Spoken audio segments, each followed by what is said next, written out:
Opposition party, ನೀವೆಲ್ಲ ಈ ಕೆಲಸ ಮಾಡಿಸ್ಕೊಳಕ್ ಹೋದ್ರೆ ಹುಷಾರು, ನಿಮ್ಮ ಆಸ್ತಿಗಳನ್ನೆಲ್ಲ ಹೊಡ್ಕೊಂಡು ಹೋಗ್ಬಿಡ್ತಾರೆ ಇವರು MLA ಕಡೆ ಅಂತ ಅಪಪ್ರಚಾರ.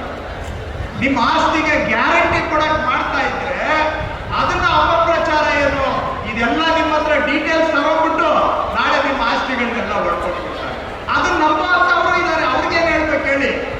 ಅವರು ನಮ್ಮ ಆಪೋಸಿಷನ್ ಅವ್ರಿಗೇನು ಕಚ್ಬಿಲ್ಲ, ಅವ್ರಿಗೆಲ್ಲ ಬರೀ ಏನೋ ಮನೆಗೆ ಬೆಂಕಿ ಇಡೋದೇ ಕೆಲಸ, ಇನ್ನೇನು ಉದ್ಧಾರ ಮಾಡೋ ಕೆಲಸ ಇಲ್ಲ ಅವರಿಗೆ. ಅದನ್ನ ನಂಬುವಂತ ಜನಕ್ಕೆ ನಾವೇನು ಹೇಳ್ಬೇಕು? ಅದನ್ನು ಕೆಲವರು ನಂಬಿಟ್ಟು ನಾವು ಈ ಕಾಲ ಕ್ಯಾಂಪ್ ಬರಲಿಲ್ಲ, ಇವರೇನು ಆಸ್ತಿ ಹೊಡ್ಕೊಂಡ್ಬಿಡ್ತಾರೆ. ಆಸ್ತಿ ಹೊಡಿತಾ ಇರೋದನ್ನ ನಿಲ್ಲಿಸೋದಕ್ಕೆ ನಾವು ಮಾಡ್ತಾ ಇರುವಂತ ಕೆಲಸ. ಹಾಗಾಗಿ ದಯವಿಟ್ಟು ಅಂತ ಸುಳ್ಳುಗಳಿಗೆ ಬಲಿಯಾಗದೆ ವಿಚಾರವನ್ನ ತಿಳ್ಕೊಳ್ಳಿ.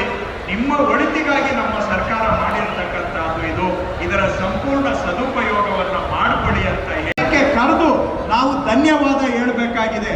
ಇವರೆಲ್ಲ ಈ ವಾರಿಯರ್ಸ್, ಈ ಪಬ್ಲಿಕ್ ವಾರಿಯರ್ಸ್, ಇವರೆಲ್ಲ ಪಬ್ಲಿಕ್ ಪರವಾಗಿ ಈ ಸೇವೆಗಳನ್ನು ಜನಗಳ ಮನೆ ಬಾಗಿಲಿಗೆ ಒದಗಿಸ್ತಕ್ಕಂಥದ್ದು ಯಾರ್ಯಾರು ಸೇವೆ ಮಾಡಿದ್ದಾರೆ ಅವರಿಗೆ ಒಂದು ಧನ್ಯವಾದ ಹೇಳಬೇಕು ಅಂತಲೂ ಈ ಕಾರ್ಯಕ್ರಮ ಆಯೋಜನೆ ಮಾಡಿದ್ದೇವೆ. ಬೆಂಗಳೂರಲ್ಲಿ 5.5 ಲಕ್ಷ, ನಮ್ಮ ಕ್ಷೇತ್ರದಲ್ಲಿ 50,000 ಆಗಿದೆ ಅಂದರೆ ಅವರೆಲ್ಲರ ಎಫರ್ಟಿಂದ ಇದು ಆಗಿದೆ. ಯಾರು ಎಫರ್ಟ್ ಹಾಕಿದ್ದಾರೆ